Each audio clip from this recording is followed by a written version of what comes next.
xamee ni noonu la McDonald amee ay secret noonu la dibiteri Uba amee ay secret dibi Uba saaf yàpp Uba méchoui Uba poulet Uba pigeon Uba pintade Uba bool Uba kaay ma wax la fa dibi safe mooy 77 629 00 00 fa saaf yàpp neexee mooy 77 633 57 57 fa méchoui neexee mooy dibiteri Uba fa poulet neexee mooy dibiteri Uba te nag kaay ma wax la dibiteri Uba commandeel ñu livrer la fa nga ne bu la neexee tamit nga toog sa kër Korité defal say commande Tabaski defal say commande boo amee xew defal say commande booy dalal ay nit defal say commande nga xam ne dibiteri Uba dalay defaral méchoui bu toog doo defar dara dibiteri Uba livré la cay Uba moo jaaxal réew mi.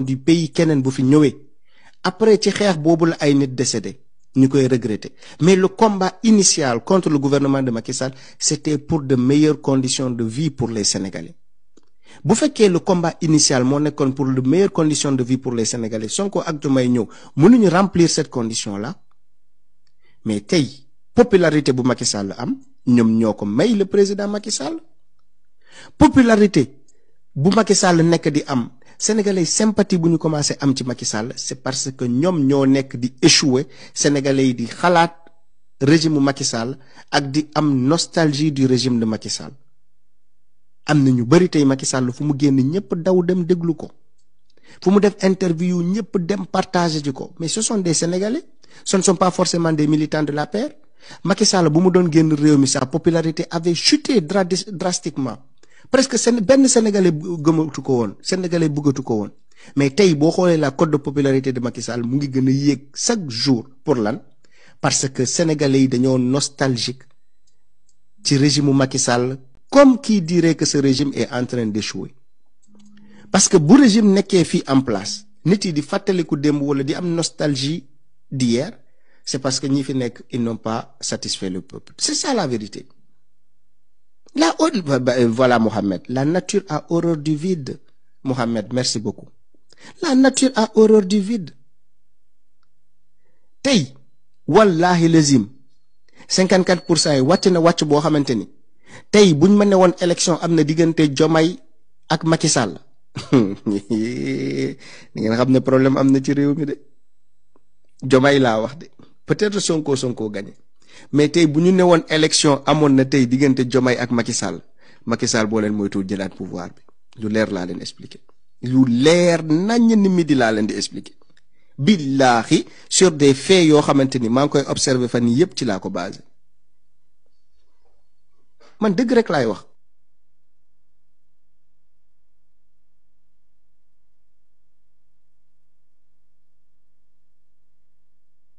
Une meilleure gestion du pays keneen bu fi ñëwee après ci xeex boobu la ay nit décédé ñu koy regretter mais le combat initial contre le gouvernement de Macky Sall c'était pour de meilleures conditions de vie pour les Sénégalais bu fekkee le combat initial moo nekkoon pour de meilleures conditions de vie pour les Sénégalais Sonko ak Diomaye ñëw mënuñu remplir cette condition là mais tey popularité bu Macky Sall am ñoom ñoo ko may le président Macky Sall popularité bu Macky Sall nekk di am Sénégalais sympathie bu ñu commencé am ci Macky Sall c'est parce que ñoom ñoo nekk di échouer Sénégalais yi di xalaat régime Macky Sall ak di am nostalgie du régime de Macky Sall.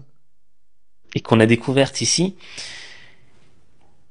quels seraient vos objectifs si vous deviez exercer la fonction? Alors, je vous remercie. C'est un sujet qui est sur la table depuis quelque temps. Il y a, il est vrai, beaucoup de personnes, beaucoup d'organisations même, ou de pays qui pensent que je devrais pouvoir candidater pour le poste de secrétaire général de l'ONU après le secrétaire général Guterres. Je pense que mon expérience personnelle, qui est partie du local au régional puis au global, devrait pouvoir me permettre, avec tout le cheminement que j'ai fait, d'aider à bâtir une organisation nouvelle, refondée, à la lumière des difficultés que l'ONU a aujourd'hui, c'est objectif, pour que les blocs qui s'affrontent, bloc de l'Ouest contre BRICS, BRICS plus, Sud global, puissent se parler. Parce que nous avons besoin de l'Organisation des Nations Unies, plus que jamais. Les crises sont là, multiformes, plus complexes. La crise du terrorisme international, la crise de la Palestine, la crise de l'Ukraine, le Soudan, ça n'arrête pas, la Libye. Nous avons besoin d'une organisation crédible qui puisse parler à tous pour éviter justement cette fragmentation qui est en voie de se passer. Je pense avoir les capacités de pouvoir parler aux uns et aux autres, vu ce parcours, mais je ne pourrais envisager de candidature que dans l'hypothèse où, évidemment, cela serait une volonté des pays qui le souhaitent, des pays membres, mais surtout des pays membres du Conseil de sécurité, en particulier les membres permanents, l'Afrique aussi, mon pays, le Sénégal, l'Afrique, le monde islamique auquel j'appartiens. Donc c'est autant de sphères et de cercles concentriques qu'il faut pouvoir mettre ensemble et en harmonie. Mais je crois que l'organisation a besoin de réformes en son sein. On le voit, parce que elle fait face à une crise importante. Puisque les États-Unis, eux seuls, ils pèsent 25% du budget. Ils doivent être allégés. On peut comprendre le souci de l'administration américaine. Et il faut diversifier donc les ressources de l'organisation, mais il faut la réformer aussi, de façon à la rendre pérenne, mais surtout que tout le monde comprenne que nous ne pouvons pas nous passer du multilatéralisme, sans lequel on rentre dans une jungle, où c'est la loi du plus fort. Et ça, si on le fait, le monde va s'écrouler. Parce qu'aujourd'hui, les armements sont tels qu'on va détruire la planète et nous allons périr tous. Il faut plus que jamais bâtir cela. Évidemment, je ne suis pas encore candidat, mais je ne l'écarte pas si les gens estiment que je peux apporter modestement ma contribution pour redorer le blason de l'ONU et faire en sorte que vraiment on remette l'ONU au centre de toutes ces crises mondiales.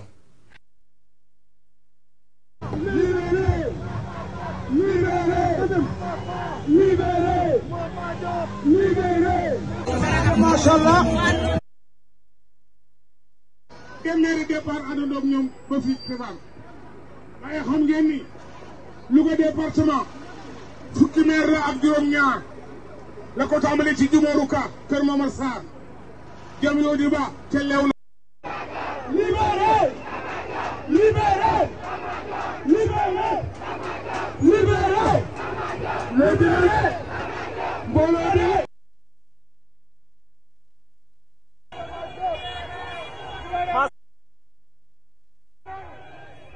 Louga est sorti pour sànni sa match mu to ni ñu bëri ñëw section bi waaw laay lii kenn mës koo gis marche pour la libération de Moustapha Diop marche c'est extraordinaire ñëpp génn lii kenn mës koo gis c'est extraordinaire grand soya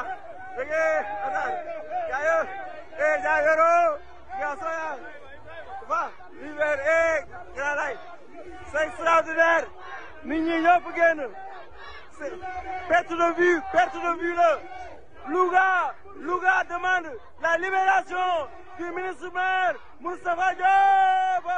Louga ñëpp génn mag ndaw ñëpp génn nee nañu génnee si kaso bi Moustapha Diop ndaxte moo defar Louga moo taxaw Louga moo jàppale jeunesse bi jàppale association yi groupement yi jàppale ñëpp ñi nga xam ñooy Louga defar lamp yi defar tëli yi financer les femmes financer les jeunes c'est extraordinaire lii kenn mës koo gis c'est extraordinaire c'est extraordinaire c'est extraordinaire waa nit ñi duñu jeex waa nit ñi duñu jeex mais nit ñi duñu jeex mais nit ñi duñu jeex oh Moustapha Diop lii kenn mës koo gis mais nit ñi duñu jeex xanaa ça c'est beau Louga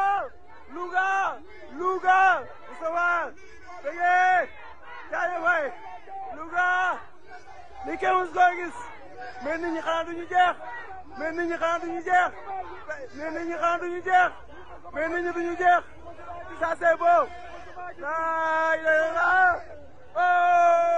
une meilleure gestion du pays keneen bu fi ñëwee après ci xeex boobu la ay nit décédé ñu koy regretter mais le combat initial contre le gouvernement de Macky Sall c'était pour de meilleures conditions de vie pour les Sénégalais bu fekkee le combat initial moo nekkoon pour de meilleures conditions de vie pour les Sénégalais Sonko ak Diomaye ñëw mënuñu remplir cette condition là mais tey popularité bu Macky Sall am ñoom ñoo ko may le président Macky Sall popularité bu Macky Sall nekk di am Sénégalais sympathie bu ñu commencé am ci Macky Sall c'est parce que ñoom ñoo nekk di échouer Sénégalais yi di xalaat régime Macky Sall ak di am nostalgie du régime de Macky Sall am na ñu bari tey Macky Sall fu mu génn ñëpp daw dem déglu ko fu mu def interview ñëpp dem partager ji ko mais ce sont des Sénégalais ce ne sont pas forcément des militants de l'APR Macky Sall bu mu doon génn réew mi sa popularité avait chuté drastiquement presque benn Sénégalais gëmatu ko woon Sénégalais bëggatu ko woon mais tey boo xoolee la cote de popularité de Macky Sall mu ngi gën a yéeg chaque jour pour lan parce que Sénégalais yi dañoo nostalgique ci régime Macky Sall comme qui dirait que ce régime est en train d'échouer parce que bu régime nekkee.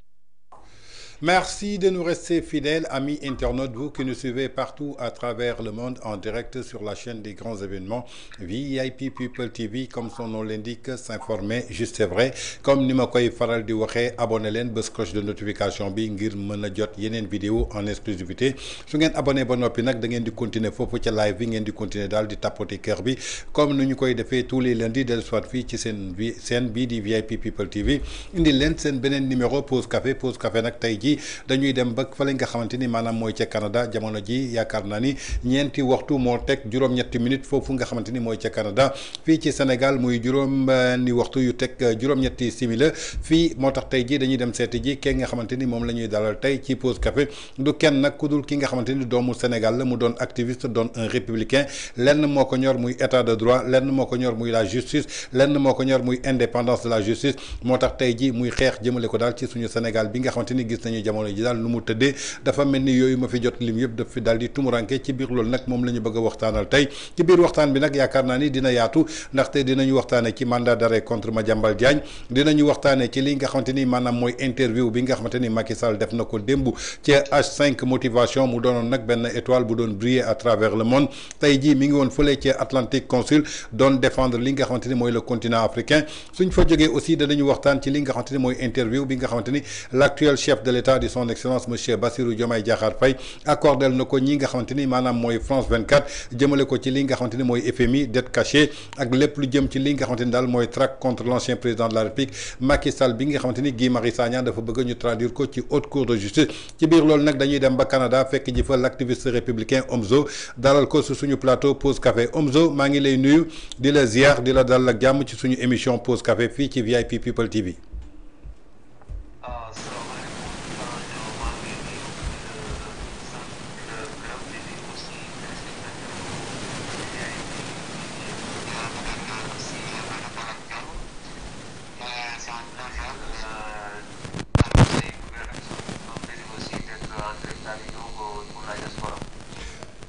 Merci beaucoup Omzo su dee da nga takk écouteur nga dindi ko nga wax ak ci téléphone bi normal parce que dafay xaw a grincer ci biir suñuy jot son bi dafay xaw a grincer su dee da nga takk écouteur nga dindi ko pour que déggante bi gën a leer quoi waxtaan bi pour mu neex foog déggante bi gën a leer est-ce que takkoo écouteur. non non non non non. takkoo écouteur takkoo Bluetooth. non non non takkuma écouteur takkuma Bluetooth. d'accord kon Omzo ngay activiste nekk un républicain ñu gis la sa taxawaay ci sa combat fii ci Sénégal ñu gis la nag souvent ngay def ay vidéo di alerter di joxe sa position ak say réaction ci li xew Sénégal fi ñu koy tàmbalee mooy le cas Madiambal Diagne gis nañ li nga def ci benn vidéo ginnaaw bi nga xamante ni dafa doon tukki dem foofu nga xamante ni mooy ca Paris ca aéroport AIBD lañ ko téye ñu ne ko mënul voyager ginnaaw loolu nag jotul dara ci notification buy wane ni que moom mi kat warul génn territoire bi ci biir loolu jotul convocation boo xamante ni convoqué nañ ko ci dig ci la jël ay moyens génn Dakar dem fële nga xamante ni mooy ca Paris moom Madiambal moo annoncé Sénégalais yi que actuellement mi ngi foofa ca France plus particulièrement ca Paris mais ginnaaw loolu dañuy gis daal ñu lancé benn mandat d'arrêt contre Madiambal Diagne ban réaction nga ci am ndaxte gis nañu nga ci doon yëy di ci yàbbi.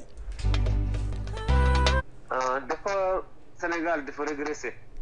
Sénégal dafa dellu ginnaaw ci wàllu droit ci wàllu liberté ci wàllu opinion publique Sénégal dafa nekk tey ci situation bi nga xam ne adduna bi yëpp tey mu ngi koy jooy mu ngi koy naqarlu Madiambal Diagne mu nekk koo xam ne dafa servir le Sénégal nekk koo xam ne dafa liggéeyal le Sénégal nekk loo xam ne un journaliste reconnu au Sénégal en Afrique et dans le monde entier mu nekk un chef d'entreprise koo xam ne dafa yor ay Sénégalais di leen liggéeyaloo ñuy daan seen doole.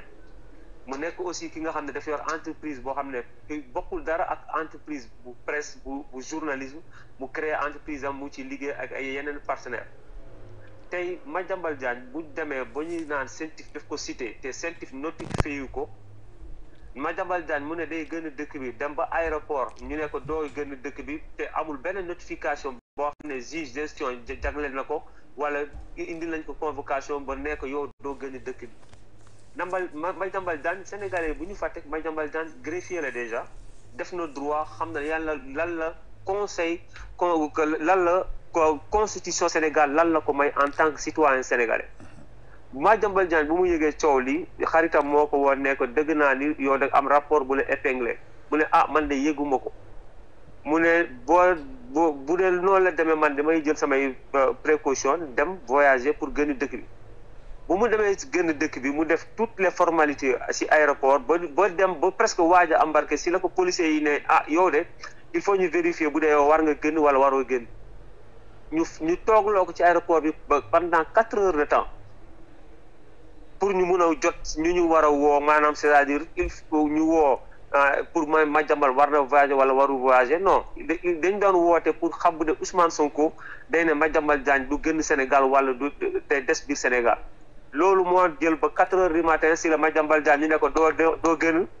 doo voyager Madiambal Diagne jël ay bagages am ñibbisi mais Madiambal Diagne bu muy génn foofu aéroport notifié wuñ ko que am na convocation bu ñu la jox pour nga dem wuyu Madiambal Diagne boobu amul benn juge bu ko décerné benn mandat d'arrêt international donc Madiambal Diagne bu muy quitté aéroport bu Dakar il était libre de partir chez lui ou était libre de repartir ailleurs pour jël beneen vol mais kam moo joxe autorisation pour que Madiambal Diagne mu mun a génn sax police mun ko relâcher kii ban ci autorité yi ban si Diomaye si Ousmane Sonko wala ñi jege kan moo joxe autorisation pour que Madiambal Diagne policier yi mu nekkaloon aéroport ñu mun ko bàyyi mu génn foofu c'est ça la première question. Okay. La deuxième question Madiambal Diagne est-ce que amul nationalité française bu ko permettre mu génn Sénégal ak beneen nationalité beneen passeport bu dul passeport sénégalais bu dee tey si comme nit ñi nuñ ko yaakaare Madiambal Diagne bu dee la am na nationalité française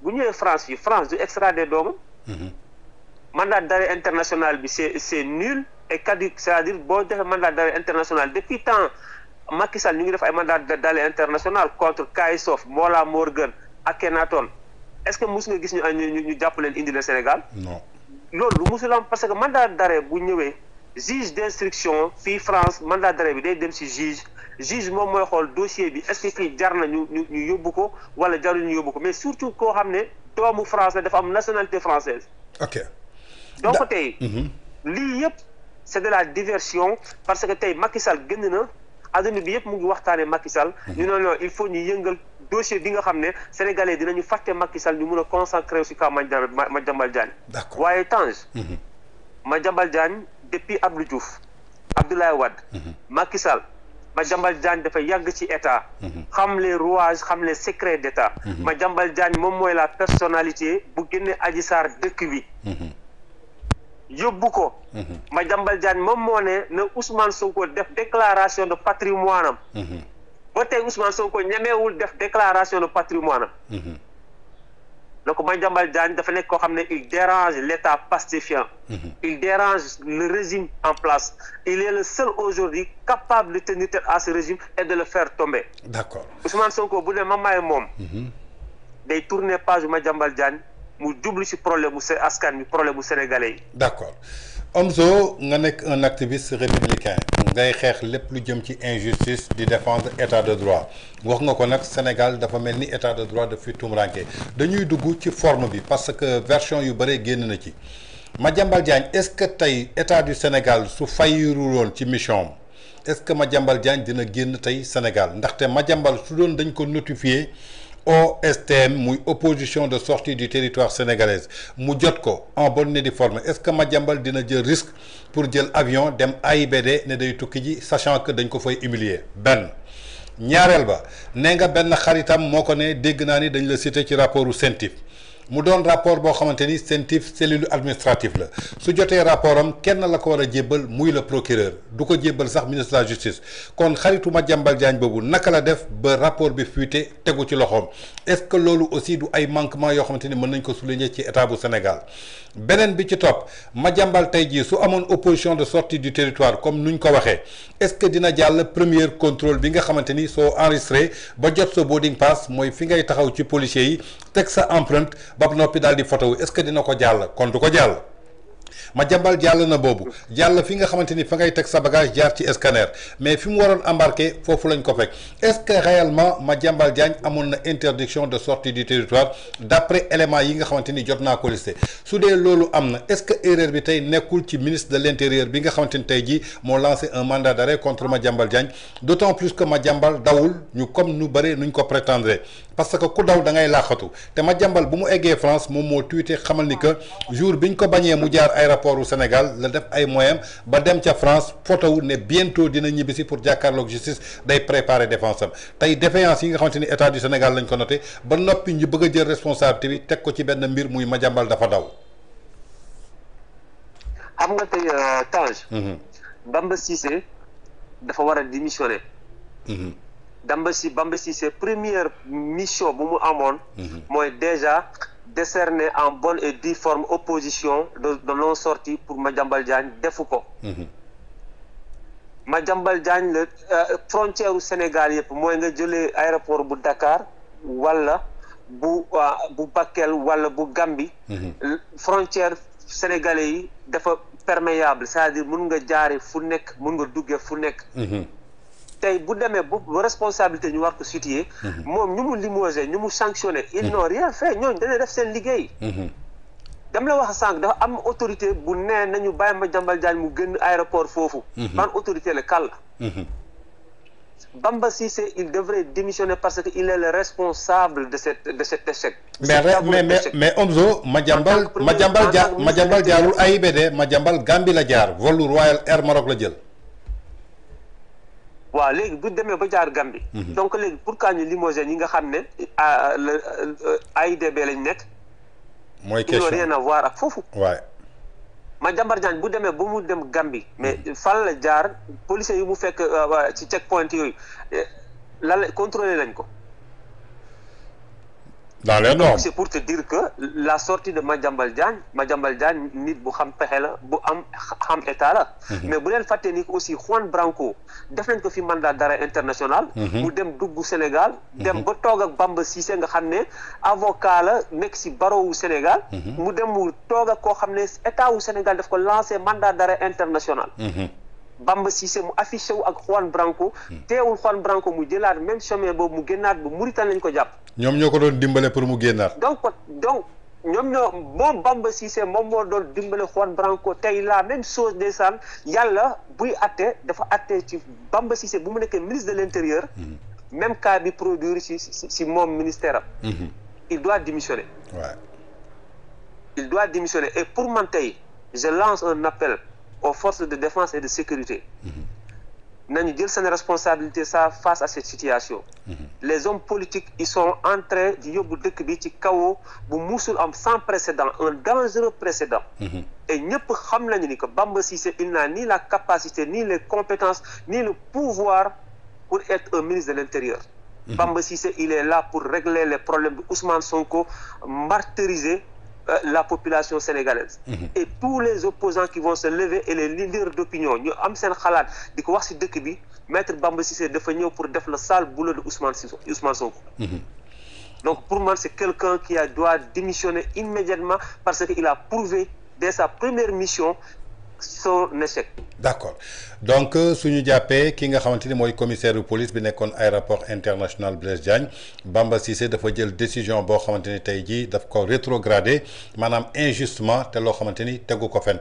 su ñu ñëwee tey ci commissaire u DIC d'après information yi ma jot de source sûre Madiambal nee na ba tey jii jotagul benn convocation bu jógee ci DIC tey ku jotul convocation naka lay wuyjee benn institution boo xamante ni woowuñu la fa est-ce que tey loolu aussi jaroon na tey ñuy dàq ki nga xamante ni mooy directeur u DIC gis nañu le lendemain bi mi di jotee ay éléments DIC dem kër Madiambal Diagne fekkuñu ko fa ñu embarqué jabaram ba noppi doomam aussi ñu jàpp ko ñoom ñaar ñëpp ñu placé woon leen en garde à vue tey la ñu waroon jàkkaarloog li nga xamante ni mooy procureur bu pôle judiciaire financier tey Madiambal Diagne mi ngi France sànq wax nga ko maanaam dafa xam état moom défier na ki nga xamante ni mooy leaderu parti Pastef na génnee déclaration de patrimoine am tey Madiambal Diagne moo génnee Adji Sarr ci dëkk bi jamono bu ñu fi nekkee est-ce que tey du benn risque tey ñu affronter Madiambal Diagne ndaxte am na benn message bu mu lancé woon nee na bés bu ñu ko jàppee ci li nga xamante ni du yoon suñu xëyee leaderu parti Pastef di l'actuel premier ministre si lay xam kan mooy Madiambal Diagne te tey Madiambal Diagne mooy président association de la presse francophone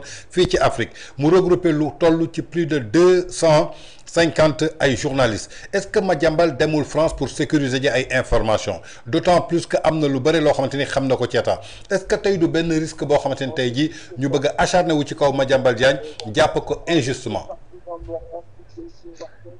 Tange Madiambal Diagne bu muy génnee Adji Sarr Sénégal boobu Ousmane Sonko premier ministre la effectivement Adji Sarr bu muy génn Sénégal Adji Sarr génnul Sénégal si temps Macky Sall de Adji Sarr bu muy génn Sénégal fekkee Bassirou Diomaye Faye mooy président de la République Ousmane Sonko mooy premier ministre du Sénégal Ousmane Sonko joxe na accord am joxe na autorisation pour que Adji Sarr mu génn Sénégal Ousmane Sonko yëg na démarche yu Madiambal Diagne def ba Adji Sarr mu am passeport boobu Madiambal Diagne dugal ko ci otom yóbbu ko aéroport international bu Dakar mu jël vol dem atterrir Suisse Ousmane Sonko yëg na loolu te joxe na approbation pour que Adji Sarr mu gën réew mi donc Madiambal Diagne affaire dossier Adji Sarr Madiambal Diagne il a tout Ousmane Sonko lu mu xam ci dossier Adji Sarr Madiambal Diagne def ci yor ay preuve am téye protocole Cap Manuel Macky Sall def ko woo wax ko lépp lu ci nekk lu ci biir et puis jox ko ay garantie yu leer parce que bu ñu fàtte ñoom Sonko ak Diomaye dem nañu palais plusieurs fois il y a des vidéos de surveillance yu leen jël il y a des caméras de surveillance yu leen jël le protocole Cap Manuel bu ñu wax bi dafa am ay huissier bu ko certifié ñoom Sonko mu signé Diomaye signé Madiambal Diagne il a tous ces documents mais lu gën yi indi Madiambal Diagne bitim réew fii parce que ñoom fu ñu ko bëgg toppee ñuy naan 21 milliards alors que presque 1 milliard la Madiambal Diagne tous les documents yi nga xam ne mooy entreprise bu mu doon liggéeyal partenaire yu mu doon liggéeyal dafa ñëw fii indi tous ces preuves là constitué benn groupe d'avocats pôle d'avocats international nga xam ne Madiambal buy jour bu muy dellu Sénégal moom ak ay avocat tubaab ñooy jógee fii ak ay avocat sénégalais ñooy wàcc aéroport Sénégal Madiambal Diagne duñ ko jàpp di koy toroxal di ko dugal ci kaso bi comme lu ñuy def ñoom Badara Gadiaga ñoom Abdou Nguer te procureur bu nar a jël temps am naan da ko yóbbu instruction boobu Madiambal Diagne muy croupir ci kaso bi Madiambal Diagne du may Ousmane Sonko le bonheur de le mettre en prison injustement et illégalement. d'accord tey Omzo tey Madiambal yaa ngi koy wax léegi-léegi pourquoi rapport scientifique bi mu génnee d'après li nga wax ñu bëri ñi ngi naan 21 milliards kan moo ko fësal muy journal Libération ak yenn chroniqueur u Pastef yu nekk ci plateau yi alors que réellement information bu ñu mujj jot ci Moustapha Diakhaté maanaam commission bu bu mu Madiambal touché mi ngi toll ci 1 milliard. alors que benn marché la boo xamante ni daf ko facilité diggante état du Sénégal ak benn investisseur muy Ellipse Protect Group alors que commission boobu Ellipse société bi ci boppam moo ko fay est-ce que foofu mën nañ fa wax détournement de deniers publics d'autant plus que commission kenn bañu ko déggoon nañ fi histoire 94 milliards yi yu Mamour Diallo yi ki nga xamante ni moo créé woon Mamour Diallo Ousmane Sonko. waaw ki créé woon société bàyyi ma jeexal question bi nga ñëw. maanaam ci ñaari sociétés yu ñu créé woon muy Atlas Group ak Mercalès ñoom demandé woon nañu commission bu toll ci 12 milliards est-ce que tey Madiambal Diagne li mu def ci commission délit la ndaxte amul benn loi bu ko teree Sénégal. mais bu nekkee délit ci Madiambal Diagne donc Ousmane Sonko lu mu defoon ci dossier 92 milliards yooyu 94 milliards yooyu donc moom it def na délit xanaa donc tant Ousmane Sonko bu mu ko doon def c'était légal léegi Madiambal Diagne bu ko defee c'est illégal moo tax ñoom jóguñu pour def reddition des comptes dañu jóg pour que Ousmane Sonko il solde ses comptes avec toutes les personnes yoo xam ne dañu opposé wu ak moom que ça soit politiquement que ça soit leneen ak leneen Ousmane Sonko aujourd'hui il utilise la main de la justice sénégalaise il utilise le procureur de la République du Sénégal muy maître Ndoye il utilise le procureur de la République du Sénégal pour tey muy attaquer di condamner ay doomu Sénégal yoo xam ne le seul mal qu'ils ont fait c'est de donner leur opinion tey malheureusement le procureur bi nga xam ne nit ñi dañu amoon yaakaar ci moom mu taxaw fi défendre ay dossiers yu gënoon tàng ci état tey procureur boobu dafa jaay lépp li nga xam ne école sénégalaise jàngal na ko lépp li nga xam ne tey justice sénégalaise jàngal na ko tey le procureur la daf ko weccoo jaay ngoram jaay dignité am pour lu bégal lu neex Ousmane Sonko tey képp ku ñu convoqué Ousmane Sonko moo fi taxaw def barricade dem daw lakkatu dem toog Ziguinchor kii Pape Demba Touré daw ba Mali dem lakkatu foofu Ngagne Demba Touré Ousmane Sonko justice Ngagne Demba Touré mu daw lakkatu ba Mali Ousmane Sonko bu ñu ko convoqué dafa ne dootu wuy justice Sénégal ndaxte justice bi gëmul justice Sénégal tey Madiambal Diagne ak keneen ku ñu fi ku ñu woo bu ko neexee mu ne dootuma wuy justice Sénégal ndaxte justice Sénégal bi c'est la justice de Ousmane Sonko la République du Sénégal a été lâchée par sa propre justice en l'occurrence son procureur d'accord tey Madiambal Diagne il a ses preuves mais Madiambal Diagne du nangu jamais Ousmane Sonko mu am ndam bi nga xam ne pour yóbbu ko kaso uniquement pour toroxal ko wala pour jëm ko humilier ndaxte justice Sénégal yi fi am yëpp xoolal ka Mansour Faye ñaata lañ ko fi accusé Ousmane Sonko waxoon plus de 1500 milliards fan la mujjee France la mujjee xoolal ma ka Lat Diop moom moo jëy kii accusé woon Lat Diop le corrupteur tey moom la CENTIF épinglé CENTIF convoqué ko est-ce que dëgg nga ñu woo moom moo ja Mohamed Dieng ba léegi dégguñu ñu woo ko. Mohamed Dieng. non est-ce que woo nañ ko. déedéet ils n'ont pas convoqué. donc bépp tey dossier ONAS dossier ASER. ba tey ñu ngi xaar la suite ñu ngi xaar suñu éclaircissement yi. ok ba tey la caisse noire bu Ousmane Sonko waxoon ne dafa araam Ousmane Sonko tey mu ngi koy utiliser. Diomaye Faye ba tey caisse noire bi mu ngi koy utiliser Ousmane Sonko bu mu ñëwee fii ci diaspora bi fii. mais ay 70 bis la ñu commandé 70 bis ci presque lu ci dépensé ëpp na 200 millions de francs CFA. boobu Touba mu ngi ci ndox bi. ñoo ngi ci mënd bi sénégalais yi seen facture seen compteur Woyofal yi mu ngi takk rouge amatul. nit ñi ñu ngi xiif ñu ngi mar ñu ngi rafle jeunes yi ñu ngi ci mbedd bi di daan seen doole ñu leen di dëgër pire. d'accord donc tey. léegi ci biir loolu Omzo. tey lan mooy problème mu Sénégal ak ñenn ci ñi nga xamante ni ay këru taskatu xibaar lañu muy ay journalistes gis nañu kaaw Wally Seck bi aussi réagiroon nga ci fii la ñu toog ay journalistes pro pouvoir jógee Pastef naan Wally liñ koy toppee moom xamu ko affaire bi affaire 5,5 milliards la Madiambal tey ñu ñëw inventé 21 milliards alors que loolu yëpp dara du ci dëgg Wally bu mu demee jàkkaarloog juge bi liñ ko doon toppee muy 210 millions di oto boo xamante ni moom la jaayoon kii di doomu ancien président Madiambal jot commission 1 milliard tey ñu bëgg a sukkandiku ci 21 milliards alors que CENTIF tey jii rapport am ci procureur la war dem est-ce que tey waruñu woon gëstu ñan ñooy fuiteloo rapportu CENTIF yi ak tey kan mooy jox éléments yi yenn journalistes yi ba ñu toog ci plateau yi di ko alors que juge bi jotoogu ci est-ce que du loolu la ñu waroon focus.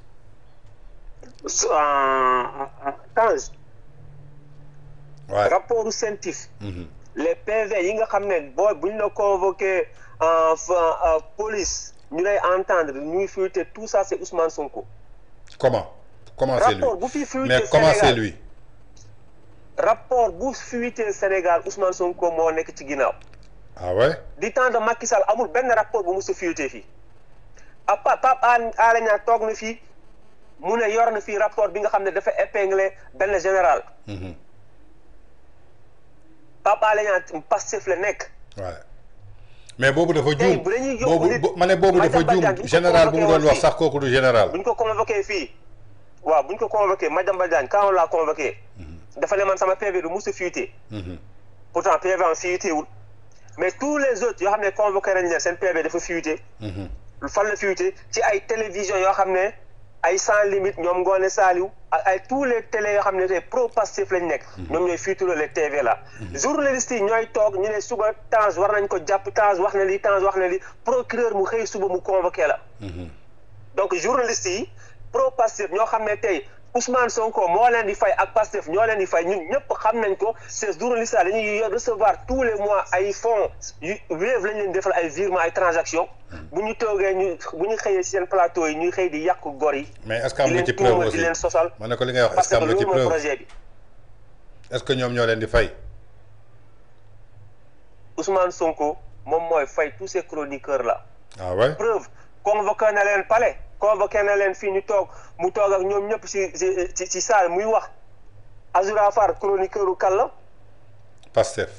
Ngoné Saliou Dieng Ngoné Saliou bu mu chroniqueur u Kalla. du moom la ñu gis fii ak Momo Dieng muy toog muy distribuer ak enveloppe xaalis. Mohamed Dieng cité ko. Momo Dieng waykat la. est-ce que Ngoné Saliou convoqué nañ ko. déggaguma ko de. est-ce que Mohamed Dieng convoqué nañ ko. déggaguma ko. donc voilà tey tous les PV yu nekk di fuité CENTIF. c'est Ousmane Sonko moom moo nekk derrière bu ko neexoon benn PV du fuité. d'accord tey suñu. Ousmane Sonko bu dégloon ndogal tey. benn PV dootul fuité donc chaque fois bu dee opposition bi la concerné ou bien moom nit ñoo xam ne daf leen jàppee comme ay ennemis. seen PV day fuité. d'accord. da tey Omzo di activiste républicain nekk foofu ca diwaanu Canada muy suivre actualité fii ci Sénégal su ñu jógee foofu dañuy ñëw ci benn entretien boo xamante ni l'actuel président de la République Bassirou Diomaye Diakhar Faye accordel na ko France 24 après 80e session assemblée générale bu ONU bi ñu jógee barki démb New York mais ci biir dañ ko dégg mu dellu si ci li nga xamante ni tey jii maanaam mooy affaire u FMI ginnaaw chiffre maquillé dette cachée bi ba tey jii ñoom tegaguñu ci loxo FMI lu leer tey dañu gis président bi dem di sàkku ci FMI pour que mu lett leen wala mu firi leen pour que partenaires yi nga xamante ni dañoo téye seen loxo mën a accompagner Sénégal ñu liggéey alors que démb ñoom dañu ne woon soxlawuñu FMI soxlawuñu Banque mondiale mën nañu développer Sénégal lan moo indi revirement de situation bi dellu si waat na aussi ci li nga xamante ni mooy reddition des comptes bi ñu jot a jàpp par haute cour de justice bàyyi nañu ñeent yi kenn moo ci des muy Moustapha Diop dellu suñu aussi ci li nga xamante ni maanaam mooy haute trahison bi ñu bëgg a toppee Macky Sall pour traduire ko devant la justice comme ni ko Guy Marius Sagna sàkko mais ba tey ji dañuy gis ni que daal boobu tontu ci dafa mel ni ku esquiver question bi mais dellu si na daal ci li nga xamante ni mooy dette cachée bi FMI nañu lett wala mu firiñu naka nga jàngatee entretien président de la République ak ki nga xamante ni mooy Jacques Lemar bu France 24. Marc Lemar. Tange interview bi bu ma ko seetaanee comme d'habitude dafa confirmer que ñun suñu ay njiit yu inculte lañu muy président Diomaye inculte bu mu am ñàkk xam luy diplomatie ñàkk xam luy géopolitique ñàkk xam adduna bi nu muy doxee. Ousmane Sonko nag nekk ko ci danduma Macky Sall bu muy jógee Sénégal. Diomaye Faye moo ko jox avion mu yóbbu ko Makka pendant 10 jours. Ouais. avion présidentiel bii di Diomaye Faye yor. Macky Sall téye na ko pendant 10 jours. donc ñoom bu ñu bëggoon jàpp Macky Sall xanaa foofu la gën a yomb. Ouais. mais Tange Macky Sall ñëwaat na Sénégal ñaari yoon. kañ parce que si seen mandat bii nii. ah ouais. Macky Sall ñëwaat na Sénégal mu wàcc fa avion aéroport AIBD dugg Sénégal dem ba ci benn kilifa diine bu mag bu nekk biir Sénégal bu Guinaar. loolu kañ la ñoom yëg nañ ko. mais loolu kañ la. non ñoom. si seen mandat bii nii. ñoom yëg nañ ko. fekkee Diomaye mooy président. Ousmane Sonko di premier ministre. ah ouais. Bassirou Diomaye Faye mu ngi déggante ak Ousmane ak kii di Macky Sall. ah ouais. Macky Sall day woo Bassirou Diomaye Faye. Bassirou Diomaye Faye day woo Macky Sall parce que Ousmane Macky Sall bu muy jóg di génn Sénégal benn dossier la jox Bassirou Diomaye Faye tegal ko ci bureau classé confidentiel. yow noo def ba xam dossier boobu noo def ba xam dossier boobu yow. mais Tange. Sénégal lu ñu xam li ñun ñu nekk bitim réew lu ñu xam biir Sénégal ñu yeewoo Sénégal xamuñu ko. waaw loolu day am na parce que man su ma nekkee bitim réew laay gën a am information ci Sénégal que su mu fi nekkee. ñun fii boo nekkee fii les informations ci Sénégal kenn nëbbatu ko kenn kolewu ko. Sénégal nag dañu tënk population bi yóbbu leen ci benn dictature ci benn désinformation ak manipulation pour lan ñoom ñu toog ci nguur gi. Sénégalais yi bañ a xam la moo xew. effectivement mais Bassirou Diomaye Faye. Macky Sall bu muy dem benn dossier la ko jox dossier bi concernant les 80 morts yu xew Sénégal. kam mooy responsable bi Bassirou Diomaye Faye xam na kan la. xam na kan la te xam na du Macky Sall xam na kam moo doon woote fi appel à l'élection à l'insurrection. Le seul problème bu Sénégal am c'est Ousmane Sonko. ah ouais. Le seul problème bu tere Sénégal tey FMI. mu subventionné Sénégal comme ni mu ko daan defee. mais Ousmane Sonko moo toog naan dafa am ay falsification de chiffres. FMI ne ko waaw léegi indil ñu preuve yi yow nee nga am nga falsification de chiffres te munoo indi preuve yi. mais FMI France la États-Unis la. Ousmane Sonko moom moo fi xeex France naanal France dégage. ñu ne fa base militaire bi. Ousmane Sonko moo fi attaqué le gouvernement américain. yow nga teg ba foo ne tey Donald Trump wala kii di Emmanuel Macron. Ils vont sacrifier les intérêts des Français ou des Américains pour lu neex Ousmane Sonko wala Diomaye ils ne le feront jamais. tey les libérations yu am nii. Mansour Faye. Wally Seck. buñ ko convoqué ba mu nekk Dubaï mu war a ñibbi Sénégal. mais Wally Seck ñëw na France fii. il a rencontré des autorités françaises fii ñu jox ko garantie da ngay dem Sénégal da ngay ñibbi sa kër kenn du la jàpp. Bassirou Diomaye Faye bu mu demee Nations Unies fi rencontré le département américain dañ ko ne les libertés des Sénégalais da ñi nekk ci kaso bi yëpp am ay délits d'opinion wala ñi nga xam ne ñu ngi ci kaso bi te amu leen benn preuve dañuy def détournement il faut les libérer moo tax ñoom muy Abdou Nguer Badara Gadiaga Farba Ngom yàlla na tane na wër. amiin Lat Diop Moustapha Diop ñoom ñëpp ils sont libres du parce que Bassirou Diomaye Faye wala Ousmane Sonko daf leen neex de. ils ont reçu des instructions claires au niveau des Nations Unies. La liberté des gens ne se joue pas. Ça c'est vrai. Mais Mansour Faye bu ñu koy libéré sénégalais lu ñu waxul Mansour Faye dañ ko newoon da ngay gën ak bracelet électronique mu ne du ma takk benn bracelet par la force du ma ko nangu. waay loolu la wax. joxuñu ko bracelet. déedéet. il est sorti libre. contrôle judiciaire. mais pourquoi cas Mansour Faye nga xam ne dañ doon yaakaar ni il va croupir en prison pour 2 ans wala 3 ans ba nguuru Pastef jeex Mansour Faye du génn prison. pourquoi mu génn. ñoom émissaires yi ñuy yënd ci Farba Ngom pour que Farba Ngom mu bàyyi Macky Sall mu ñëw mu ànd ak moom Farba Ngom muy bañ loolu bokk nañu ci lu tax Farba Ngom ñu téye ko foofu. yow naka nga mu ne comprendre tey Farba Ngom médecin mu ne dafa feebar. procureur ak juge ñu ne non médecin boobu doy wa ñoom ñu tànn seen i médecin wu bopp médecin yooyu nee leen Farba Ngom dafa feebar. kii mun na nelaw guddi mu bañ a yeewu. procureur Ousmane Sonko ak le juge ñu maintenir Farba Ngom prison. ba tey ñu mujj ko évacuer hôpital mais Farba Ngom bu deewee Ousmane Sonko moo ko rey. Farba Ngom bu deewee Bassirou Diomaye Faye moo ko rey. Farba Ngom bu deewee procureur Ndoye moo ko rey. ñoom ñoo ko rey parce que xamoon nañu Farba Ngom il est gravement malade. médecins yi jox nañ leen ay preuves que kii dafa feebar. mais par soxor ak méchanceté ñu ne dañ koy maintenir ci kaso bi di koy jéem a toroxal ba mu dem dee ci biir kaso bi. ñaanal ma ko Farba Ngom mais chroniqueur boobu Ndiasse te mu yor raste yi nekk sans limite. taxaw fii annoncé ci RTS que Farba Ngom décédé na. non du RTS de. procureur logo RTS moo fa newoon rek mais du RTS événement bi xam naa RTS dafa bokkoon ci sponsor yi ci ginnaaw kaki mono bu mu taxawoon moo am logo RTS mais ci micro Dakar live la ko waxee. d'accord. Est-ce que procureur convoqué na ko pour diffamation pour diffusion de fausses nouvelles. non non loolu mooy diffusion de fausses nouvelles nag. non loolu mooy diffusion de fausses nouvelles. mais procureur du gis loolu. ok procureur tant que ci mbokk Ousmane Sonko wala kuy défendre Ousmane Sonko.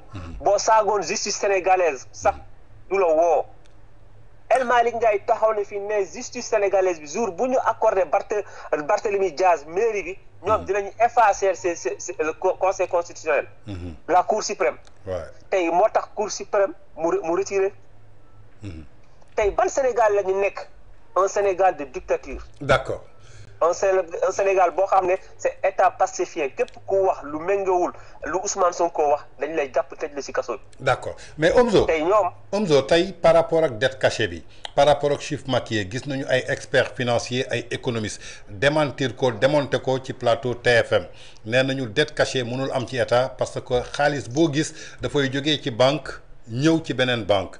tey su ñu nee dette cachée rek amaana état du Sénégal dafa def hold up mooy mu dem braquer ji benn banque jëlee fa xaalis te jaarul fii benn compte loolu rek moo mën a expliquer dette cachée te soit loolu su amee tamit day doon complot muy beneen thèse bi boo xamante ni waa FMI ñu nekk Afrique FMI représentant bi nekk Sénégal circuit financier bu nekk Sénégal yëpp bi war a transacter li nga xamante ni mooy dette bi ñoom ñëpp dañuy doon complice ci biir alors que tey ji loolu mënul nekk mais ñu xam loolu mais premier ministre moo ko annoncé woon le 26 septembre 2024 ci point de presse bu gouvernement bi doon def tey su ñu demee ba président Bassirou Diomaye toog ci France 24 mel ni kuy sàkku ci FMI mu dimbale leen alors que ñoom ñoo joxewul preuve yi démb leaderu parti Pastef du premier ministre vidéo yu mu doon xasee FMI di wax lu bon FMI vidéo yi nekk foofu est-ce que am na cohérence. Tange Ousmane Sonko mooy le seul responsable politique leader politique ci histoire politique bu Sénégal. de l'indépendance à nos jours. bi nga xam ne day taxaw wax lu dul dëgg. te du ci ruus du ci dellu ginnaaw. Bassirou Diomaye Faye en tant que président de la République le chef suprême de la Constitution. il a trahi son serment de président de la République. bu mu ne Sénégalais yi j'ai dit au premier ministre d'aller à l'Assemblée nationale de faire sa déclaration de politique générale. Bassirou Diomaye Faye ndekete boobu mu ngi lal plan pour dissoudre l'Assemblée nationale alors que moom seule sa parole est un décret. La parole du président constitue un décret. donc bu toogee mu def discours ci kanam nation bi yëpp mu ne leen ne woo naa Ousmane Sonko day dem def déclaration de politique générale. mu demaat moom Bassirou Diomaye Faye mu ñëwaat mu dissoudre assemblée. ce qui dit que Bassirou Diomaye Faye Ousmane Sonko lu mu ko doon wax c'est pas une autorité. Sénégal amul autorité. Bassirou Diomaye Faye Ousmane Sonko lu mu ko ne motul njiit. Bassirou Diomaye Faye daf ko yàgg di poser ay actes yu wane ni que motul njiit. donc Bassirou Diomaye Faye bu demetee ba toog di confirmer tout en sachant que Ousmane Sonko lu mu wax li fen la. que Ousmane Sonko il a menti il a menti devant tout le peuple sénégalais. Il a accusé des gens, il a accusé Moustapha Ba, il a accusé Amadou Ba, il a accusé le président Macky Sall. Il a accusé même ki nga xam ne tey moo fa nekk le ministre des finances mooy kan Cheikh Diba. que lu ñu falsifié que loolu mënul indi preuve yi. Bassirou Diomaye Faye en tant que président de la République qui confirme les mensonges de Ousmane Sonko.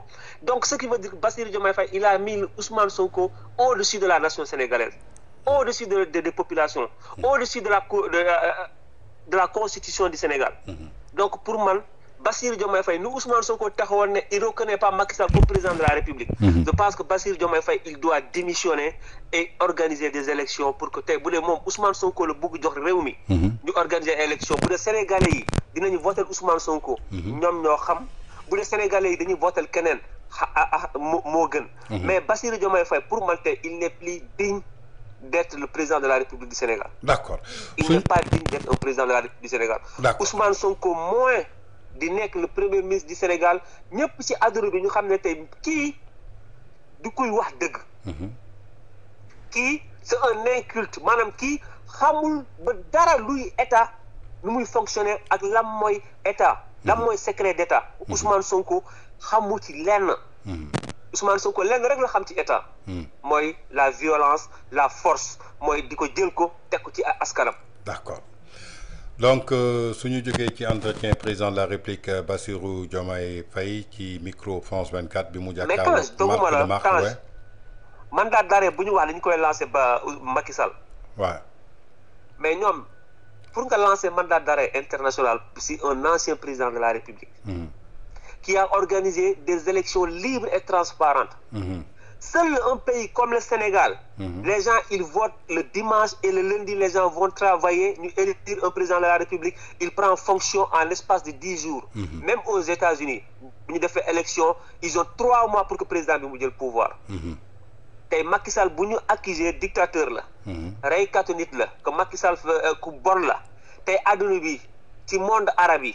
ci dëkk jullit yi ci dëkk tubaab yi ci Nations Unies. ci Afrique fépp ñu ngi tàgg Macky Sall di ko ubbil ay buntu. D'accord foofu laa doon ñëw foofu laa doon ñëw d'après li ñu wax ni que daal dañuy traduire Macky Sall devant la haute cour de justice le député Guy Marius Sagna njëkk jël ay accusations porté ko ci ndoddam dippee ko haute trahison alors que le député même mënul définir lan mooy haute trahison Macky Sall boobu ñu bëgg a toppee crime de sang dégg nga ko démb ci interview bu mu jagleel H5 Motivation jëmale ko ci livre bi mu génnee ñu dippee ko l'Afrique au cœur Macky Sall bi nga xamante ni tey jii dafa porté woon agenda Sénégal actuellement c'est le président Macky Sall qui porte l'agenda de l'Afrique et de tout le continent tey ñi gis ni que lépp lu jëm ci wàllu dette bi Macky Sall a brisé le silence dafa mel ni que tey jii ñi naan dette cachée xamuñu naka la ñuy calculer lii mooy dette publique ak dette boo xamante ni état bi mooy garantir ay sociétés yu mel ni Sonatel yu mel ni Port yu mel ni FERA ak lu mel ni Sénélec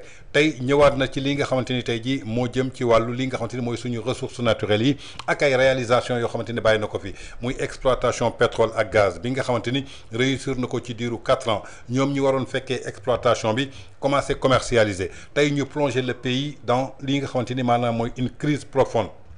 Malgré pandémie Covid-19 bi la guerre en Ukraine aujourd'hui Macky Sall est au sommet de la scène internationale pour porter li nga xamante ni mooy avocat Afrique mu mel ni benn réponse cinglante le Macky Sall servir à Diomaye et à son premier ministre et aux détracteurs yi nga xamante ni ñi ngi taxaw ci kawam aujourd'hui est-ce que loolu du benn réponse boo xamante ni tey jii le monde ñoo koy répondre ñi nga xamante ni ñooy accuser Macky Sall ban impression nga am ci li nga gis démb ci discours am. man Macky Sall Sénégal malheureusement bu ñu xam valeur am c'était trop tard. Quand il les a montré le dos. Macky Sall waaw bu ñu xam li kii di Macky Sall. lan la ko yàlla jagleel. maanaam nit boo xam ne tey dafa ñëw pour defar Afrique. gis nga ñoom ñi doon woote panafricanisme. mooy ñoom ils sont des panafricains dañu bëgg libérer Afrique dañu bëgg Afrique mu développé wu. te Macky Sall moom moo porté vision boobu tey. mooy ñoom Ousmane Sonko lépp lu ñu indi woon. di ko jaay en tant que ay jeunes. ci mentalité ci innovation. te Macky Sall moom moo nekk di ko réaliser di ko dox di ko jëfee di ko jëmmal. tey Macky Sall fu mu taxawee ci position Afrique amul benn chef d'État en Afrique bu ko taxawee te pourtant Macky Sall n'est plus président de la République. moo tax nañu ñaan ñun sénégalais yi que Macky Sall yàlla def ko secrétaire général bu Nations Unies parce que dina dimbale Sénégal mu génnee ko ci loxo yu mu nekk mais dina dimbale Sénégal aussi tey ñu mun a def réconciliation nationale ñu tourner la page bi nga xam ne c'est la page la plus sombre de l'histoire politique du Sénégal mooy la page de Pastef tey il faut que ñu ñaan que Macky Sall secrétaire général des Nations Unies bu mu bugg doon yàlla na ko yàlla def ndax barke Sénégal ngir que Sénégal gën ci situation bu mu nekk parce que Macky Sall am na carnet d'adresse bi Macky Sall am na les relations Macky Sall am na vision bi Macky Sall xam na fu mu jëm mais Ousmane Sonko moo toog avoué devant Sénégalais yi bu ñu génnee prison mu ne bu ma nekkoon prison de dama doon sport waaye amuñu woon jotu xalaat ci lan mooy projet bi ci lan la ñu orienté ñu ne ñu ñoom dañu am 4000 cadres yu bindi projet bi Ousmane Sonko depuis mu falu 2024 ba tey 2025 Ousmane Sonko mënul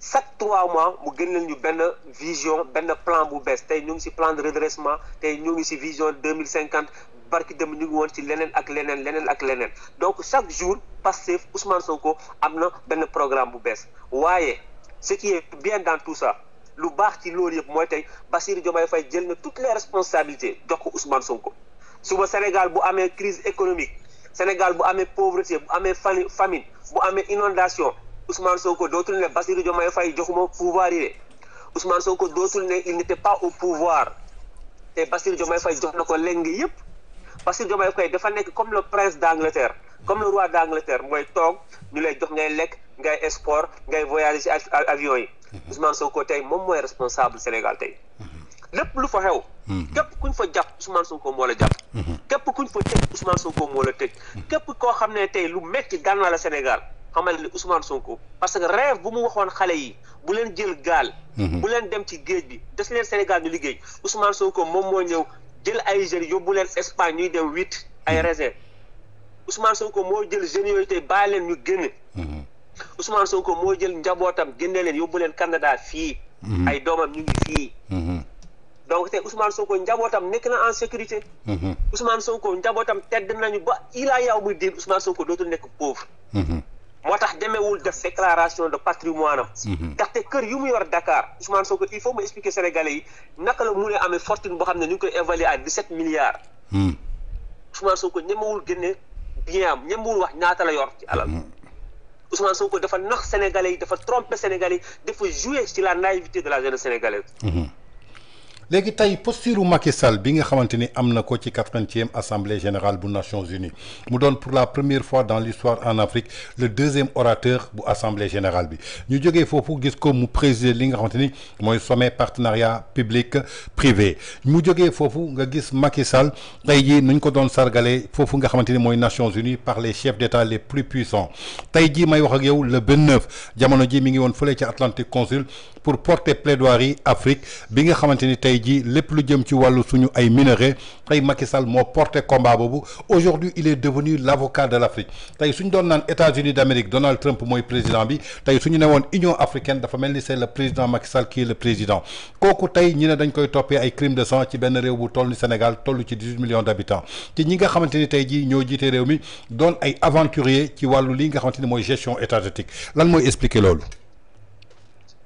mais parce que soxor la ak jalousie ak iñaan sa nawle bu la rawee yow amoo lenn loo ko mun a dabee lenn loo ko mun a rattraper mooy yow da ngay def tout pour salir image am yàq deram xam nañu bu ñu ne Macky Sall dañ koy toppee crime de sang mais est-ce que Macky Sall moo gën ci mbedd bi di tirer ay bal déedéet est-ce que Macky Sall moom moo joxe ordre direct naan policiers yi tirer leen déedéet pourtant gis nañ ci manifestation yi ay nit yi ñuy dóor ay bal fatel fekkee police nekk fa woon autopsie bi yi rapport autopsie yu police yor ba tey amul benn rapport autopsie boo xam ne balu police moo ci nekk démb Ousmane Diagne nekkoon ancien directeur moyens généraux bokkoon ci Pastef nee na ñu bëre ñu dee ci manifestation yi balu pistolet bu policier rayu leen ay nit ñu jógee woon Bignona ak Casamance ñi ngi woon ci biir manifestation yi Ousmane Diagne moo ko wax di Cheikh Omar Diagne di moins Cheikh Omar Diagne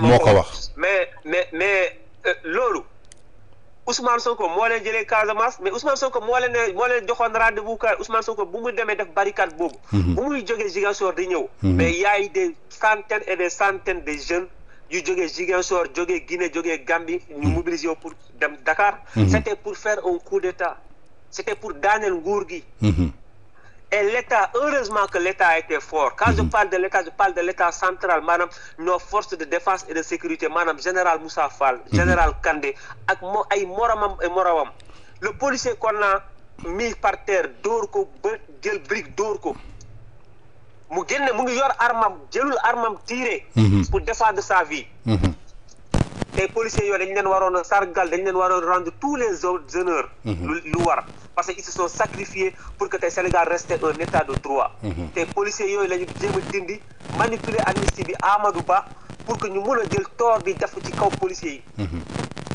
alors que tey les mêmes policiers yu fa nekk tey bu nit ñi jógoon songu Ousmane Sonko wala songu Diomaye ils vont se mettre en bouclier pour protéger les institutions effectivement donc tey ci deru Macky Sall di ko jéem a yàq international bi kenn gëmu ko kenn topp ko kenn lijjantiwu ko sax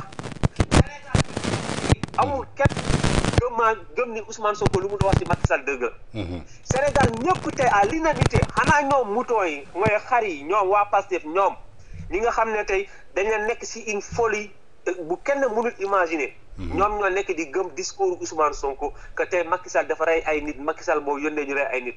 Macky Sall bu doon dafa doon rey ay nit ou bien dafa doon yónnee ñu rey ay nit Macky Sall du def amnistie. day def 3e mandat conserver le pouvoir.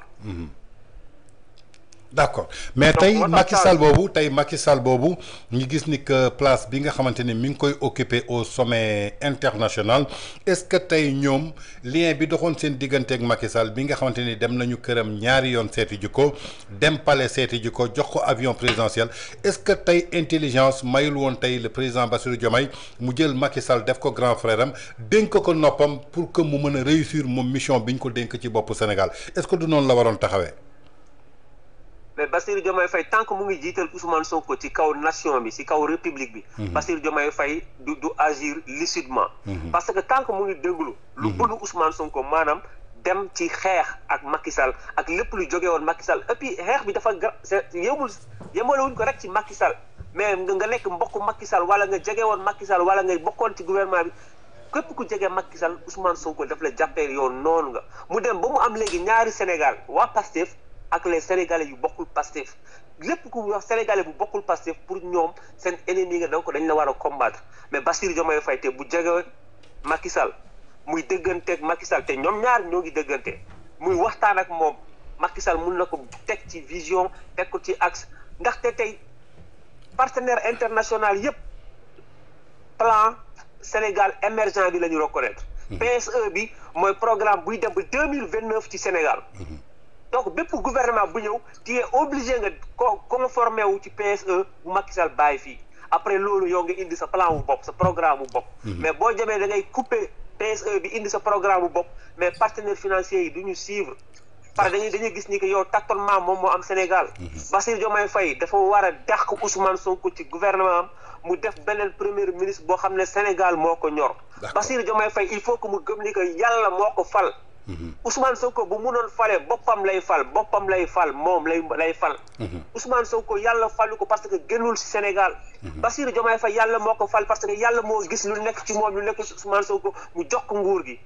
donc Bassirou Diomaye Faye moo war a remplir fidèlement la charte de président de la République du Sénégal en démissionnant et rendre la présidence ñu organiser ay élections parce que mënu ko. amul ko fas yéenewul.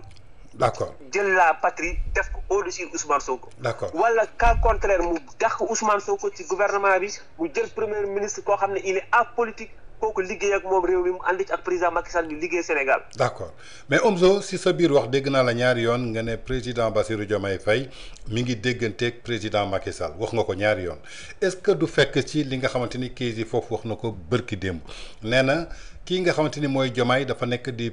piégé kii nga xamante ni mooy premier ministre ginnaaw bu mu ko attaqué frontalement ci problème autorité am ñi attaqué ministre de la justice ak ministre de l'intérieur mu jël ñaar ñi nga xamante ni mu yaakaar ni que ñoom déggal nañ ko mu jox leen ministères yi muy Yacine Fall ak Bamba Cissé alors que tey am na ay renseignements yoo xamante ni du egsi ci premier ministre ci président lay egsi gis nga libération Mansour Faye gis nga ñeneen ak ñeneen ñi ngi ciy topp wax nga ko sànq ñoom ñëpp dañu libéré est-ce que tey du mettre ko devant des faits accomplis wan ni que askan bi que leaderu parti Pastef li mu doon wax ci ñii loolu amul tey justice bi ngi nii setal leen est-ce que du benn piège.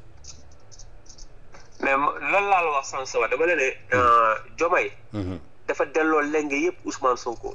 suba 2029 Ousmane Sonko mënutul taxaw ci askanu Sénégal nee leen Bassirou Diomaye Faye moo ma teree liggéey Bassirou Diomaye Faye joxuma moyen nu ma liggéey. ou bien joxuma liberté pour ma liggéey. tey Sénégal yi yëpp xam nañu ni que tey Ousmane Sonko Bassirou Diomaye Faye jox na ko lépp lu mu ko waroon jox. jox na ko pouvoir yëpp ba sax moom mu tànn gouvernement mu tànn vision. xam nga normalement c'est le président de la République. qui choisit qui met en place une vision et le premier ministre mu exécute politique gouvernement. mais fii c'est le contraire c'est le premier ministre moom mooy def politique gouvernement et le président de la République exécute. effectivement. donc tey Bassirou Diomaye Faye wàccoon na ak Ousmane Sonko. mais d'une façon très intelligente. maanaam Bassirou Diomaye Faye def ko dëgg sërëx fii ak 6 mois. 2026 Sénégalais yi dinañu gis ni que Bassirou Diomaye Faye mu dafa tendre piège Ousmane Sonko te daf ko woon ni que maa la gën a muus maa la gën a yeew politiquement maa la gën a xam li ñuy liggéey. parce que Ousmane Sonko dafa bëggoon jël Bassirou Diomaye Faye dóor ko ci askan bi. au début Ousmane Sonko bu mu gën a def discours am boobu. ça avait marché. mais tey xoolal situation bi nu mu delluwaatee. ñëpp tey ñu ngi gis ni que tey Ousmane Sonko moom moo tële. d'accord moom munul.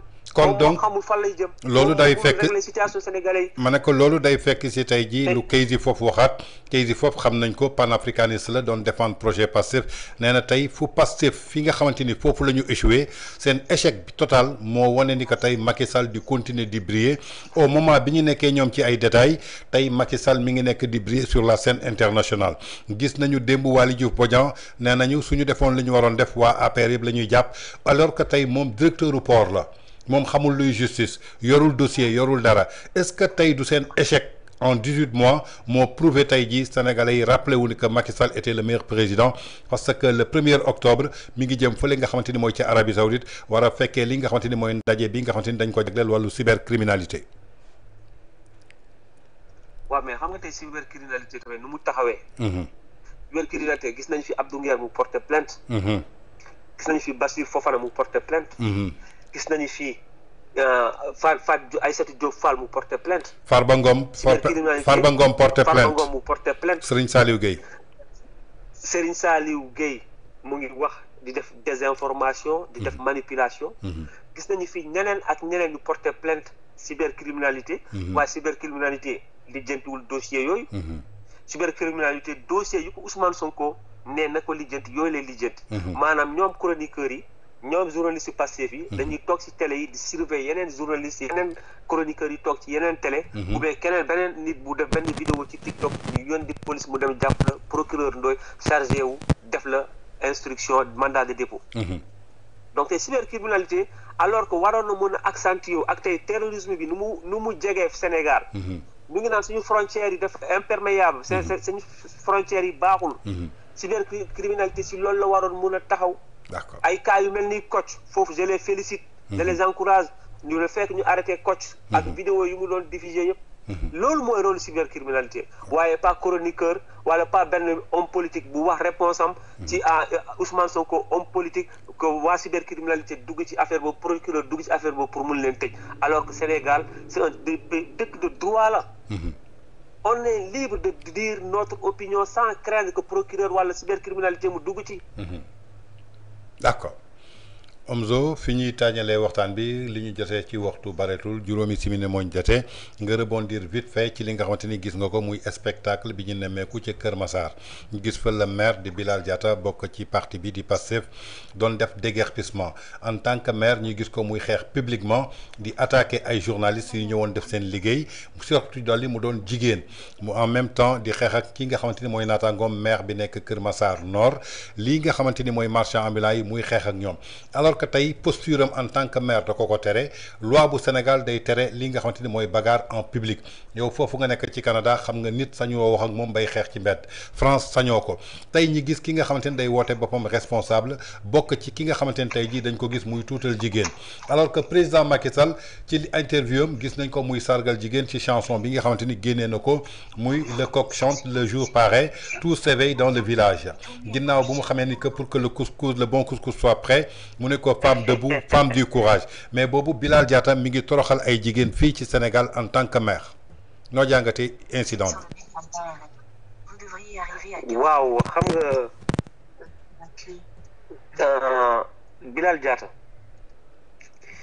Bilal Diatta moom mooy maire boo xam ne génnee na fi pistolet di menacer nit Bilal Diatta moom bokkoon na si ñi nga ñoo xam ne dañ doon ne.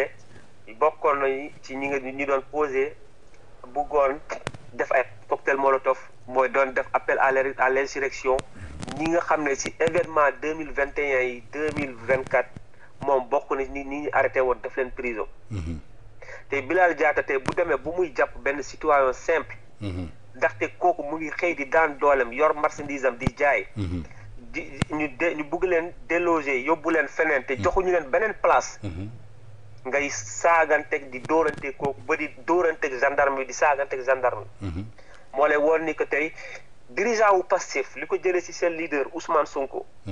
amuñu respect ci institution wu Sénégal. amuñu respect ci justice Sénégal Ousmane Sonko moo fi njëkk taxaw ne du ma wuyu justice.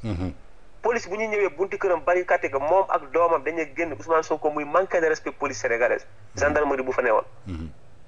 tey Bassirou Bilal Diatta ci tànk Ousmane Sonko la nekk. mooy défier wax Azoura Fall taxaw na fi di wax ak ay policiers ak ay gendarmes. tey l'état de droit bu ñu sàggane day egg à terre. mais lépp li nga gis tey nga xam ne am na jurisprudence ci Barthélémy Diaz. tey ñu gis Barthélémy Diaz benn citoyen moom moo jóg dem ci préfet dindi ko maire. mais tey waa Kër Massar. nañu dem porter plainte Bilal Diatta ñu dindi ko maire. parce que Bilal Diatta Ahmed Aïdara wone nañu ni que ñoom ils sont des incompétents te lii problème waa Guédiawaye ak Kër Massar ñoom loolu intéressé wu leen. d'accord Bilal Diatta boo ko gisee benn boy la comme kuy joué cowboy quoi comme kuy joué ci affaire gangster la nekk. mooy lan ñëw jaay bandilu di wane dama am doole dama réew ngay waxtaan ak say askan ñi la fal nga leen di jaay réewande xamadi. mais ay bandits lañu c'est des bandits au pouvoir. c'est des bandits qui sont au pouvoir malheureusement au Sénégal ñoom Sénégalais yi ñoo leen tànn fal leen fa mais tey amul benn mairie boo xam ne Pastef moo ko dirigé. élection mu amaat ci mairie yooyu ñu gagné Ahmed Aïdara du gagné Guédiawaye Bilal Diatta bi élection bu amoon tey du gagné mais la moo traité préfet mu autosaisiru. non mais procureur moo waroon autosaisiru mais procureur moo waroon autosaisiru tey su nekkoon maire bu nekk ci opposition bi procureur jàpp na ko bu yàgg. waaw bu doon tey maire bu nekk ci opposition bi procureur da koy jàpp par la force. mais lu ma la wax la rek procureur Ndoye. Ce n'est pas le procureur de la République du Sénégal, c'est le procureur de Pastef, c'est le procureur de Ousmane Sonko. C'est le procureur de Ousmane Sonko, c'est le procureur de Pastef. lépp loo xam ne tey waa Pastef def nañ ko. neex na la ko neex na procureur. lépp li nga xam ne tey opposition bi wala beneen sénégalais bu bokkul ci Pastef def nga ko procureur daf lay jàpp. d'accord mooy c'est Sénégal tey justice à deux vitesses la ñu am. mais loolu fan lay yóbbu dëkk bi. moo jaaxal. fan lay yóbbu dëkk bi. moo jaaxal. ça risque d'être un éboulement mais une situation explosive. mi ngi pousse caméra yi de la vie xiif ak mar chômage ñàkk emploi mais boo ci yokkee injustice bu mel nii day yàgg affaire bi day exploser. d'accord kon li ñu cërale woon ci waxtu jot na benn waxtu la ñu amoon yaa ngi soog a wàcc léegi comme ni ma ko waxee woon 14h nga wàcc ñu tàmbali émission bi actuellement il est 15h xam naa ni xiif nga da ngay dem añi ji ma lay gërëm di la jaajëfal ci disponibilité bi nga xamante ni jox nañ ko ci ko en tant que activiste un républicain bi nga xamante ni Sénégal nga gëm Sénégal nga bëgg di joxe sa xalaat muy lu rafet ma bàyyi la nga lancer sa message de la fin Omzo. jaajëf man message bu may lancer Sénégal yi rek di leen ne il faut que ñu reprendre Sénégal ci suñu loxo juum nit ku dul Youssou Ndour wax na ko nit bu dul juum amul juum nañu fal nañu Ousmane Sonko ci bopp nguur gi ñun Sénégalais yi nag nañu am fulla ak fayda jëlaat lu ñu leen joxoon mooy lan obligé Bassirou Diomaye Faye mu organiser ay élection présidentielle bu dee Ousmane Sonko moo gagné ñu xam ne ñoom Sénégalais yi ñoom ñoo tànnaat lu bon tegaat ko ci bopp réew bu dee keneen moo gagné ñu xam ne Sénégal génn nañ ci guuta Pastef et que la page de Pastef est définitivement tournée. jërëjëf. te ñëpp ñu ñaanal président Macky Sall mu nekk secrétaire général des Nations Unies. Amin. Fierté du Sénégal, fierté pour l'Afrique. Merci beaucoup mu nekkoon mais tey xoolal tey Macky Sall tey amul benn président Afrique. bu ko ëpp aura ci monde bi. dëgg la. amul benn président Afrique. dëgg la ba ci ay président européen sax ëpp ñu ko aura. waaw donc Donald Trump tey ëpp ko aura Macron ëpp ko aura tey ci àdduna bi.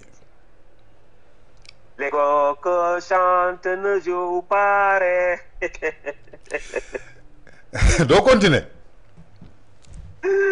non Macky boobu gën a neex baat yow kay boo yoroon musique bi dafa koy tegal ba foo rek. non en tout cas merci beaucoup pour la disponibilité di leen fàttaliku Omzo la ñu amoon muy activiste républicain depuis Canada mbégteeg ba neex ci temps bi nga xamante ni jagleel nañ ko pour ñu def suñu émission Pause Café Omzo ñu lay remercier di la jaajëfal bu baax a baax di la naan merci beaucoup di remercier tous les téléspectateurs yu ñu doon seetaan à travers le monde entier dans l'émission Pause Café de ce lundi 29 septembre 2025 fii ci VIP People TV comme ni ñu koy defee saa su ne liggéeyal Sénégal xeexal Sénégal pour que état de droit pour que justice mën fi taxaw ndaxte Sénégal dafa doon dëkk boo xamante ni dañ ko ràññee ci wàllu démocratie ràññee ko ci position ci wàllu géostratégie jëmale ko ci diplomatie bi nga xamante ni daf ko xeex ba egsi tey jii fi mu egsi ak ki nga xamante ni mooy l'ancien président de la République Macky Sall bi nga xamante ni jamono ji il est sur le toit du monde jëmale ko ci porter li nga xamante ni mooy agenda Afrique partout à travers le monde comme nuñ ko defee rek di ko ñaanal yàlla def ko secrétaire général bu ONU au mois de juin 2026 africains yi jox nañ ko baat Union européenne jox nañ ko baat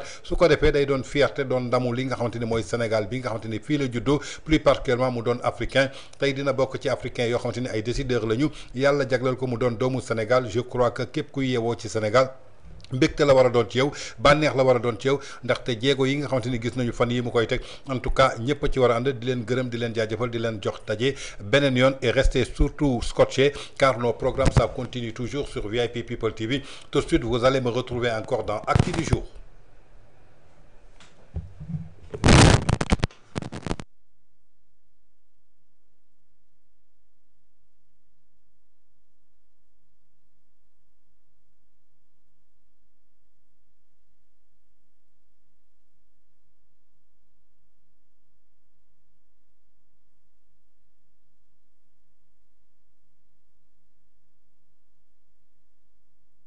Dibiterie Uba, pour la première fois, dibiterie professionnalisée. Professionnel u ndawal mosoo ko dégg de am suñu marinade bopp am suñu cafka bopp am suñu secret bopp na nga xamee ni noonu la McDonald amee ay secret noonu la dibiterie Uba amee ay secret dibi Uba saaf yàpp Uba méchoui Uba poulet Uba pigeon Uba pintade Uba bool Uba kaay ma wax la fa dibi safe mooy 77 629 00 00 fa saaf yàpp neexee mooy 77 633 57 57 fa méchoui neexee mooy dibiteri Uba fa poulet neexee mooy dibiteri Uba te nag kaay ma wax la dibiteri Uba commandeel ñu livrer la fa nga ne bu la neexee tamit nga toog sa kër Korité defal say commande Tabaski defal say commande boo amee xew defal say commande booy dalal ay nit defal say commande nga xam ne dibiteri Uba dalay defaral méchoui bu toog doo defar dara dibiteri Uba livré la cay Uba moo jaaxal